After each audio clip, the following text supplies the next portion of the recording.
Bonjour, c'est le trader Zen du site letradingzen.fr. Aujourd'hui, je vous propose mon étude du titre Navia. Pourquoi? Parce que c'est un titre qui a connu vraiment une dure semaine la semaine dernière. Donc, on va regarder, est-ce que ce serait intéressant de se placer? Est-ce que c'est intéressant euh, donc d'acheter ou faut-il quitter, vendre? Faut-il patienter? On va regarder, je vous dirai ce que j'en pense. Donc pour ça, on va faire comme d'habitude, on va prendre du recul avec des unités, en allant voir les unités supérieures, par exemple en mensuel. Bon là, on va passer rapidement, on va simplement dire que ça cote depuis juillet 2018, que ça s'est cassé la figure jusqu'à 0,5, donc une première partie de parcours boursier calamiteuse. Une première envolée, donc des 0,5 on est monté à 4,6, enfin première envolée, c'était la seule envolée. Ça pas avec des 4,6 on a baissé et on avait eu quand même sur le mois d'août dernier une très belle bougie en mensuel verte qui pouvait présager d'une belle remontée, d'un bel avenir du cours. Ça aurait pu être l'occasion de se placer à des niveaux bas et de profiter d'une belle hausse. Malheureusement, ça a été la douche froide en septembre. Le chandelier japonais n'est pas terminé, mais il va être bien rouge, probablement sauf coup de théâtre. En tout cas, c'est mal parti. Le moins qu'on puisse dire, c'est que c'est mal parti. Donc, on va passer en semainier tout de suite. Voilà, en semaine. Alors, en semaine, on peut tracer quelques résistances horizontales. On peut prendre, hop, une sur le plus bas. Ensuite, ici, on peut en prendre une ici. Et bon, voilà. Bon, il y en a un certain nombre là. Mais à vrai dire, si ce n'est pour dire, bon, celle d'en haut, celle d'en bas, elles vont pas nous servir dans l'immédiat.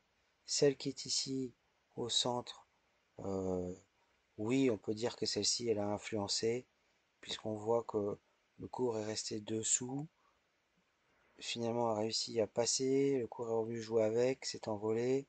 On peut avoir le sentiment ici que ce niveau a fait résistance à nouveau, encore ici, qu'une fois qu'il est passé en dessous, il a été délicat de remonter puisqu'on n'est pas remonté, on l'a quitté. Bon, c'est pas ce qui va nous intéresser le plus sur cette étude. Je voilà, simplement. Donc sur les horizontales, pas grand chose à dire. Sur, on peut faire, on va tracer une oblique. Voilà. Donc là, c'est intéressant les obliques de se placer par rapport aux obliques. Donc une oblique qui casse, ça peut donner de très beaux mouvements. Mais parfois, les obliques cassent, le mouvement débute et derrière, finalement, ça capote. Et c'est ce qui s'est passé pour Navia. C'est un signal fort de casser l'oblique, mais ça a capoté.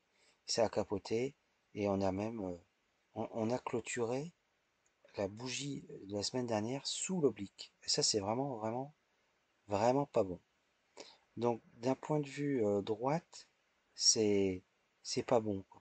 Pour moi, là, il n'y a rien à espérer. Ça ira au minimum, ça va venir jouer. Au mieux, enfin, au mieux, ça va venir de toute façon jouer ici.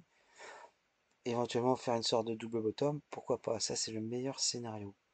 Mais en tout cas, on va pas redécoller maintenant, quoi. Donc moi, j'aurais dit Navia, je quitterai et j'attendrai un meilleur moment pour rentrer. Voilà, on remet l'ardoise à zéro, on recommence à zéro. Au mieux, ça ira là. Bon, puis ça peut très bien aller plus bas, construire une figure plus bas et commencer à remonter que, que bien plus tard, quoi. Dans les médias, il n'y a vraiment pas grand-chose à en tirer. C'est mon sentiment. Alors ça, c'est le sentiment que je peux avoir en regardant par rapport aux droites qui sont tracées. Mais on va faire une étude un peu différente. Donc je supprime tout. Voilà. Je vais passer en 200 unités pour tracer les niveaux de Fibonacci. Alors, je vais les tracer. Donc je prends le plus haut ici. Je trace comme ça. Voilà, je me débrouille pour aller attraper le plus bas. Donc regardez, le niveau plus bas, je l'ai pris ici, le niveau plus bas. Voilà, c'est pris.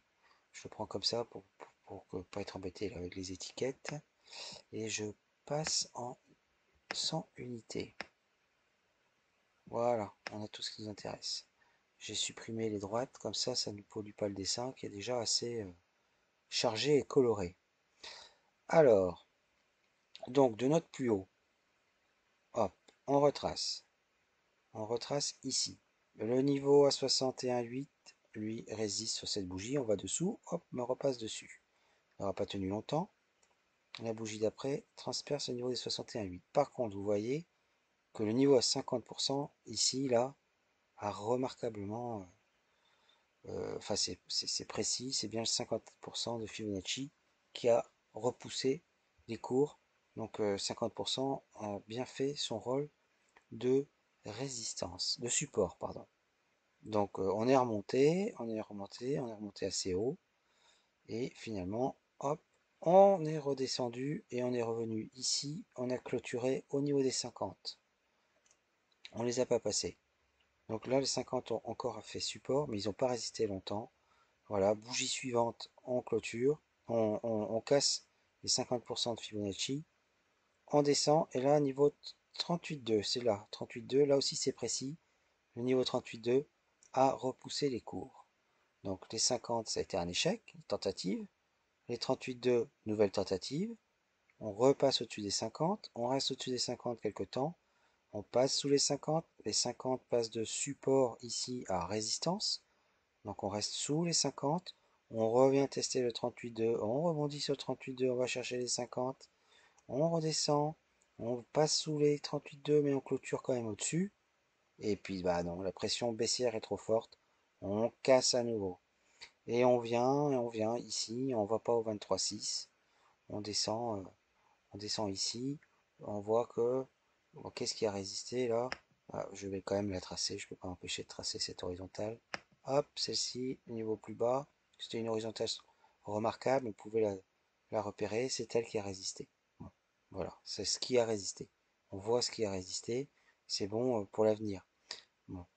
Euh, donc, donc, ce support a fait office de support très fort, parce que en toutes ces bougies là, on n'est pas passé en dessous, et on a bien rebondi. On a bien rebondi, on s'est redirigé vers les 50, mais les 50, on a compris qu'ils étaient costauds, donc ça a été un très bon support, puis une très bonne résistance,